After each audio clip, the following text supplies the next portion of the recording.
മനുഷ്യന്റെ ജീവിതത്തിൽ പ്രയാസങ്ങളും പ്രതിസന്ധികളുമൊക്കെ സ്വാഭാവികം മാത്രമാണ്. എപ്പോഴും സുഖങ്ങളല്ല ജീവിതത്തിലുള്ളത്. ദുഃഖങ്ങളും പ്രതിസന്ധികളും ഒക്കെ ഉണ്ടാകുമ്പോഴും പിടിച്ചു നിൽക്കുവാനും താൻ ചെയ്യേണ്ട കാര്യങ്ങളെല്ലാം ചെയ്തുകൊണ്ട് ബാക്കി പ്രപഞ്ചത്തിന്റെ സൃഷ്ടാവായ അള്ളാഹുവിൽ ഭരമേൽപ്പിക്കുവാനും വിശ്വാസികൾക്ക് സാധിക്കേണ്ടതുണ്ട്.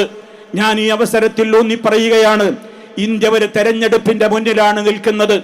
ഇന്ത്യ രാജ്യത്ത് മുസ്ലിങ്ങൾ അതേപോലെ തന്നെ മറ്റു ന്യൂനപക്ഷങ്ങളിൽ നിന്ന് മാത്രമല്ല, ഇന്ത്യയെ സ്നേഹിക്കുന്ന, ഇന്ത്യയുടെ മതേതരത്വത്തെ ആദരിക്കുന്ന, ബഹുമാനിക്കുന്ന സർവ്വജനങ്ങളെയും വേദനിപ്പിച്ചുകൊണ്ടുള്ള ഫാസിസത്തിന്റെ നരനായാട്ടാണ് രാജ്യത്ത് പലപ്പോഴും നടന്നുകൊണ്ടിരിക്കുന്നത്.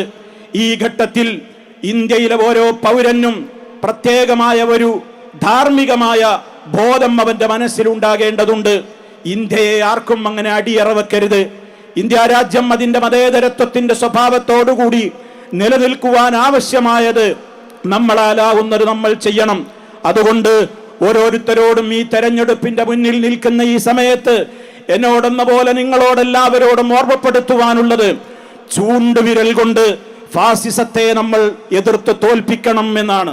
നമുക്കെതിരെ ഇന്ത്യ രാജ്യത്തിന്റെ കൃത്യമായ മതേതരത്വത്തിന്റെ മുഖത്തെ, സമാധാനത്തിന്റെ അന്തരീക്ഷത്തെ തച്ച് തകർക്കുവാൻ വേണ്ടി പണമിടർത്തിയാടുന്ന ഏതൊരു ഫാസിസത്തിന്റെയും അതേപോലെ തന്നെ മാനവികതയുടെയും ശത്രുക്കളുണ്ടോ അവർക്കെതിരെ ചൂണ്ടുവിരൽ ആയുധമാക്കിക്കൊണ്ട് പോരാടണം എന്നാണ് ഓർമ്മപ്പെടുത്തുവാനുള്ളത്.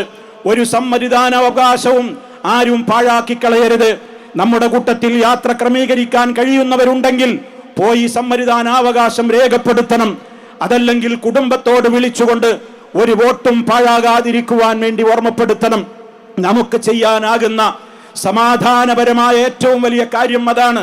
അത് നമ്മൾ ചെയ്യുകയും സർവശക്തനായ അള്ളാഹുവിനോട് ഏറ്റവും മനം നൊന്തുകൊണ്ട് പ്രാർത്ഥിക്കുകയും ചെയ്യുക, രാജ്യത്ത് സമാധാനം എന്നൊന്നും നിലനിൽക്കുവാൻ വേണ്ടി. ഇതാണ് ഈ അവസരത്തിൽ എനിക്ക് ഓർമ്മപ്പെടുത്തുവാനുള്ളത്.